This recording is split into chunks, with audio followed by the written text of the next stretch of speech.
The Zulu Girl. Grade 12s, this is really a wonderful poem to demonstrate all of the things that I've been telling you about the different line lengths, about the choice of words. It's really wonderful, so let's get right into it. When in the sun the hot red acres smolder, down where the sweating gang its labour plies, a girl flings down her hoe, and from her shoulder unslings her child tormented by flies. So pay attention to the diction, which is the word choice. Think about the connotations of the words. What extra information do the words give us? If you look at flings, she doesn't just put it down, she throws it down, which tells us she's frustrated. She's frustrated with her circumstances. She's defiant towards the authority that's making her work. Because remember, she's not working willingly. Check the notes for other information-packed words you should be aware of. There are many, many in this poem. Also pay attention to the imagery. So imagery draws pictures in your mind to make you imagine the scene. If you look at hot red acres smolder, it creates an image of that red hot burning coals. The heat is extreme, intense, and very uncomfortable. And if you imagine working in a field in that kind of heat, it's extremely unpleasant. The sweating gang is faceless and impersonal. It's not individuals. It's not people who are being acknowledged. They're just a faceless gang, which says something about the value of these people. They weren't really seen as people. They were just seen as the workforce.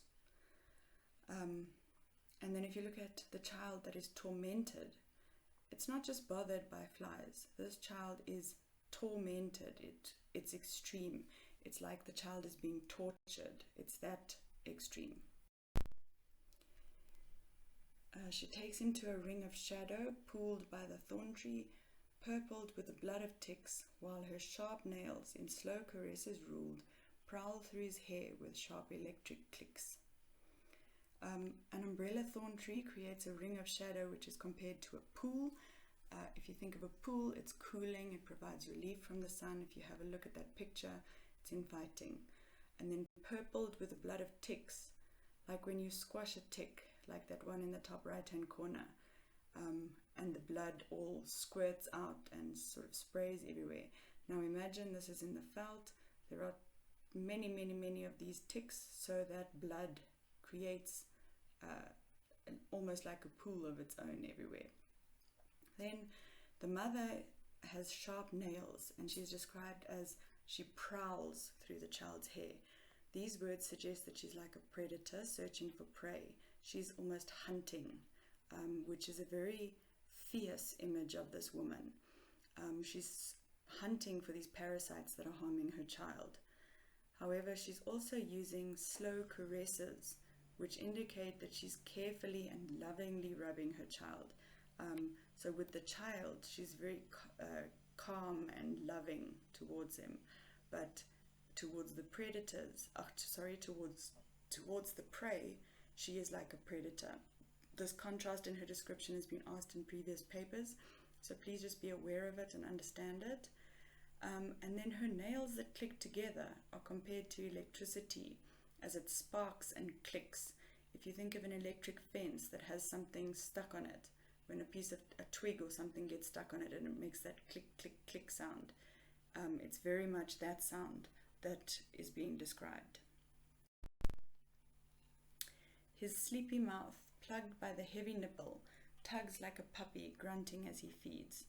Through his frail nerves, her own deep languors ripple, like a broad river sighing through the reeds. Her nipple is heavy with milk, and it fits perfectly in the child's mouth. It's like a plug that fits into the hole. He tugs on it like a puppy, and he makes noises of desperation to get the milk and satisfaction as it flows. If you've never seen puppies drinking from their mother, then please Google it and just have a listen to the noises that they make. When they're searching for that nipple, it's really that pure desperation of searching for it. And then once they are getting that milk, it's really so noises of such satisfaction. So it's a very effective image if you think about it in that way, and you really get the image in your head. Please be careful of taking the metaphor too far, the simile too far. It's not implying that she's a dog or anything like that. It's about the noises he makes while the baby feeds. Then, through his frail nerves, her own deep languors ripple. His frail nerves indicate his vulnerability. He's frail, he's weak. But please take note of the water imagery now in the next few lines. Words like deep, ripple, river, reeds. This creates a contrast with the heat in the previous stanzas. And because of that contrast, it creates relaxation in the reader. Please make sure you understand these two lines. They are very often asked in exams because they are very often misinterpreted. Her deep languors refers to the feelings that she gets while she's breastfeeding her child. So it's feelings of satisfaction and relaxation as she's able to feed him. So it's a great bonding experience between them, and she's getting satisfaction from that as well. This provides contrast to the unpleasant conditions in the previous stanza. So she's been very uncomfortable. She's been very under really tough circumstances. It's very hot. It's very uncomfortable. And being able to feed her child and have that experience creates satisfaction in her. So it's these feelings that wash over her like a river as she feeds him. However, it also refers to what he gets from the experience. If you look at the picture, the broad river that sighs through the reeds, that's also a calming image. It's if you sigh, there's satisfaction there. But while she's breastfeeding, she also passes her feelings and her beliefs on to her child. Yet in that drowsy stream his flesh imbibes, and old, unquenched, unsmotherable heat, the curbed ferocity of beaten tribes, the sullen dignity of their defeat. So this stanza continues with the idea of what the child receives from the breastfeeding. He's drowsy or sleepy, yet the milk nourishes his body physically. His flesh imbibes, so he absorbs it. But also figuratively, he's absorbing more than just the physical milk. He's absorbing his mother's beliefs and her fighting spirit. If you look at the words unquenched, unsmotherable heat, that is that fighting spirit that the speaker is talking about. And this fighting spirit is also transferred to him through this bonding experience.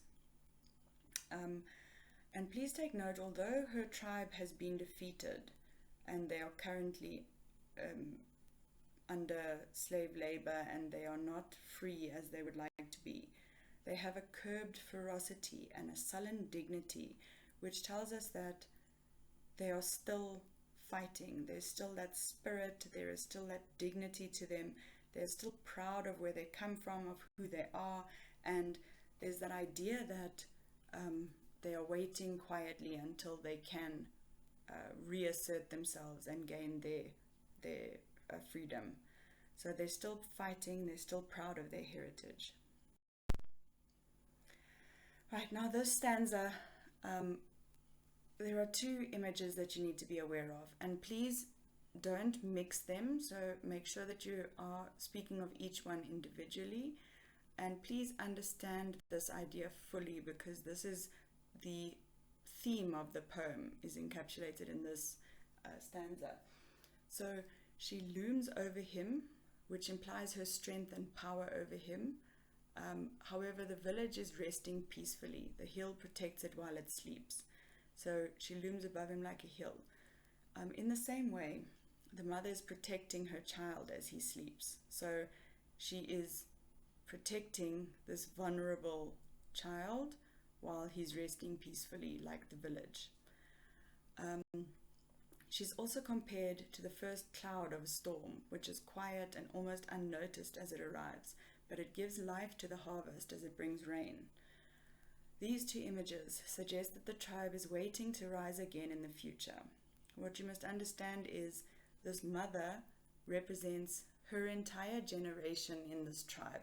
So they are the ones who are fighting for this freedom, and then the child represents their future. So what you know that in poetry, youth, young things always represent the future. So this child represents the future of this tribe. The mother represents her entire generation, which is protecting their children and raising them with their fighting spirit so that they can gain their freedom in the future. In the same way, the cloud, the mother or her generation, brings the rain which will nourish the harvest, or the baby and his generation, which will grow an uprising so that they can gain their freedom. So the rain will water the plants will grow, just like these parents will nourish their children, they will raise them so that they can grow and they can fight for their freedom in the future. Okay, please carefully go through the handwritten notes and make sure you understand all the diction and that you understand and can explain all the images. And then please do the questions in the literature study guide. It's number 2.9.1.